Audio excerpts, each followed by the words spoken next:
নমস্কার, Ramakrishna TV YouTube চ্যানেলের পক্ষ থেকে সকল মা, বাবা, দাদু, দিদা, ঠাকুমা, ঠাকুরদাদাদের জানাই অনেক অনেক ভালোবাসা, প্রীতি ও আন্তরিক শুভেচ্ছা। সবাই ভালো আছেন, ভালো থাকবেন। আমি আবারও চলে এসেছি শ্রী শ্রী রামকৃষ্ণ মিশনের শ্রীমদ্ ভগবদ গীতা সম্পর্কে আলোচনা করতে, যা সহজ সরল অনুবাদ ও ব্যাখ্যা করেছেন স্বামী লোকেশ্বরানন্দ মহারাজজি এবং সংকলন ও সম্পাদনা করেছেন স্বামী চিদরূপানন্দ মহারাজজি। আজকে আমরা আলোচনা করব শ্রীমদ্ ভগবদ গীতার থেকে ষষ্ঠ অধ্যায় ধ্যান যোগ থেকে 42 এবং 43 নম্বর শ্লোক। এবং একটাই কথা বলবো শুরু করার আগে, যে যারা যারা আমার আগের শ্লোক মানে গীতা পাঠে মিস করেছেন, তারা অবশ্যই শ্রীমদ্ ভগবদ গীতা প্লে লিস্টে গিয়ে মানে আমার রামাকৃষ্ণ টিভি ইউটিউব চ্যানেলে আগের গীতা পাঠের শ্লোকগুলো আপনারা দেখে নিতে পারবেন। তো চলুন এখন আমরা শুরু করব শ্রীমদ্ ভগবদ গীতার থেকে ষষ্ঠ অধ্যায় ধ্যান যোগ থেকে 42 এবং 43 নম্বর শ্লোক। প্রথমে আমরা 42 নম্বর শ্লোকটি আলোচনা করব। অথবা যোগিনামেব কুলে ভবতি ধীমতাম এতদ্ধি দুর্লভতরম লোকে জন্ম যদি দৃশ্যম। অর্থাৎ অথবা যোগ ভ্রষ্ট পুরুষ কেবল জ্ঞানী যোগীদের বংশে জন্মগ্রহণ করেন, জগতে এরূপ জন্ম অতি দুর্লভ। যোগের অভ্যাস করে যারা অনেক দূর অগ্রসর হয়েছেন কিন্তু সিদ্ধি লাভ করতে পারেননি, তারা জীবনে শ্রদ্ধা, বৈরাগ্য ও কল্যাণ গুণের অধিকারী হয়েছেন। সেই সব যোগী মানে জ্ঞানী ও কর্মযোগী যদি যোগ ভ্রষ্ট হন, তাহলেও তাদের ওই সব কর্ম বিনষ্ট হয় না। হয়তো কোনো যোগীর অল্প বয়সে মৃত্যু হয়েছে, কিন্তু মৃত্যুর আগের মুহূর্ত পর্যন্ত তার মধ্যে ত্যাগ, বৈরাগ্যের তীব্র আগুন জ্বলছিল। তাই মৃত্যুর সময় কোনো বিষয় চিন্তা তার কাছে ঘেঁষতে পারেনি, কিন্তু অসময় শরীর চলে যাওয়ায় দরুন তিনি সিদ্ধি লাভও করতে পারেননি। মৃত্যুর পর এই যোগী কোথায় যান? এই শ্লোকে ভগবান শ্রীকৃষ্ণ তার উত্তর দিচ্ছেন। বলছেন, মৃত্যুর পর তিনি দরিদ্র জ্ঞানী যোগীদের বংশে জন্মগ্রহণ করেন। তিনি এমন একটা পরিবারে আসেন যেখানে সবাই যোগ অভ্যাস করেন, ঈশ্বর চিন্তা করেন, ধ্যান ধারণায় মগ্ন।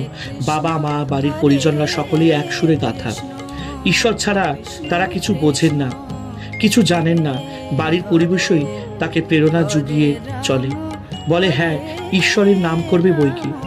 জীবনের লক্ষ্য তো ঈশ্বরকে জানা, তাকে নিয়ে আনন্দ করা, তার সাথে এক হয়ে যাওয়া, এক কথায় ঈশ্বর হয়ে যাওয়া। সত্যি এই জগতে এরকম পরিবার খুবই দুর্লভ। এই প্রকার জন্ম মোক্ষের অনুকূল, তাই অতিশয় দুর্লভ। আসলে আমাদের লক্ষ্য হলো মুক্তি, আবার জ্ঞান না হলে মুক্তি লাভ করা যায় না। শরীর ছাড়া তো জ্ঞান লাভ হয় না। তাই যোগী পুরুষের অসময়ে শরীর চলে গেলেও তাকে আবার ফিরে আসতে হয়, কিন্তু তিনি এমন পরিবারে আসবেন যে পরিবার তাকে লক্ষ্যের দিকে এগিয়ে দেন, নানাভাবে সাহায্য করবে। ফলে তিনি শীঘ্রই লক্ষ্যের দিকে এগিয়ে যাবেন।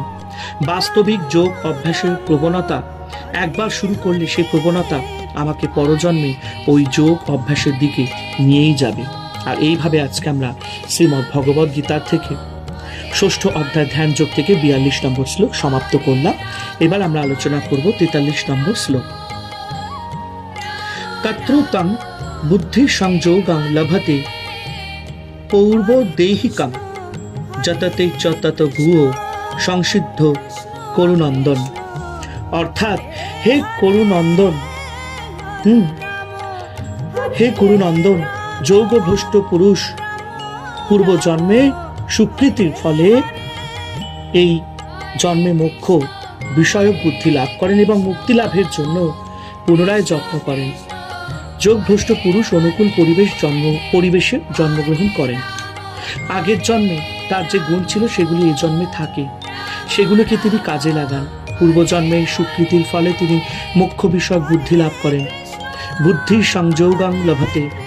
বুদ্ধি কাকে বলে? ভালো মন্দ, ন্যায় অন্যায়, পাপ পুণ্য সব বিচার করাকেই বুদ্ধি বলে। যে বুদ্ধির দ্বারা আমরা জ্ঞান লাভ করতে পারি তাই প্রকৃত বুদ্ধি। এই সৎ বুদ্ধি আমার চোখ খুলে দেবে, আমাকে বলে দেবে এইটে করো, এইটে করো না। এই জ্ঞান বুদ্ধি একদিনে হয় না, এই পূর্বজন্মের সংস্কার। শরীরটা আমি এই জন্মে লাভ করেছি, অর্থাৎ মৃত্যুর সঙ্গে সঙ্গে স্থূল দেহের নাশ হয়েছে, কিন্তু আগের জন্মে আমি যা কাজ করেছি সেই কাজের ফল আমার মনেই সঞ্চিত আছে। এই সংসার, মাফ করবেন, এই সংস্কার। আমরা সবাই কিছু না কিছু কাজ করি, তা ভালোই হোক বা খারাপই হোক, কিন্তু কোনো কাজই আমরা নিজের ইচ্ছা মতো করতে পারি না, অবশ্যই করি। পূর্বজন্মের সংস্কারই আমাদের কাজ করতে বাধ্য করায়। পূর্বজন্মের সংস্কার যার বুদ্ধি এখন এই জন্মে আমাকে প্রভাবিত করবে।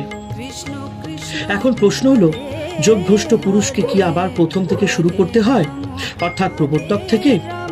এই শ্লোকে ভগবান শ্রীকৃষ্ণ বলেছেন না, আগের জন্মে তিনি যতটা সাধন করেছেন এই জন্মে তারপর থেকেই করবেন। ধরা যাক কোনো একজন ব্যক্তি কলকাতা থেকে ট্রেনে কাশী যাচ্ছেন, পথে বৈদ্যনাথ দর্শন করার জন্য নেমেছে। এরপর কাশী যেতে গেলে তাকে কি কলকাতায় ফিরে আসতে হবে? বৈদ্যনাথ ধাম থেকেই তিনি সোজা রওনা হবেন। ঠিক তেমনই যোগভ্রষ্ট ব্যক্তিকে জ্ঞান লাভের জন্য পুনরায় প্রথম থেকে সাধন করতে হয় না, যা করা আছে তারপর থেকেই তিনি শুরু করেন।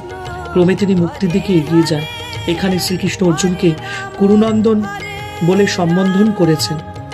মহারাজ কুরু ভারতবর্ষের অতি পুণ্যবান ও চক্রবর্তী রাজা ছিলেন। তাই অর্জুনকে উৎসাহ দিয়ে শ্রীকৃষ্ণ বলেছেন, তুমি যোগভ্রষ্ট, কিন্তু তুমি চেষ্টা করলেই আত্মজ্ঞান লাভ করতে পারবে। আহা, কি সুন্দর বাণী ভগবান শ্রীকৃষ্ণের শ্রীমদ্ ভগবদ গীতায় দিয়ে গেছেন আমাদের জন্য। এখান থেকে কিন্তু অনেক কিছু শেখারও আছে। উচ্চারণে যদি কোনো ভুল হয়ে থাকে আমি ভগবানের কাছে ক্ষমা চেয়ে নিচ্ছি, মা বাবার কাছে ক্ষমা চেয়ে নিচ্ছি, আপনাদের কাছে ক্ষমা চেয়ে নিচ্ছি। আর যাওয়ার আগে, সমাপ্ত করার আগে আমি আবারও সেই একই স্লোগান, হরে কৃষ্ণ কৃষ্ণ কৃষ্ণ হরে হরে, হরে রাম রাম রাম হরে হরে। জয় শিব শম্ভু, জয় দেবী দুর্গা দুর্গতি নাশিনী, জয় মা কালী।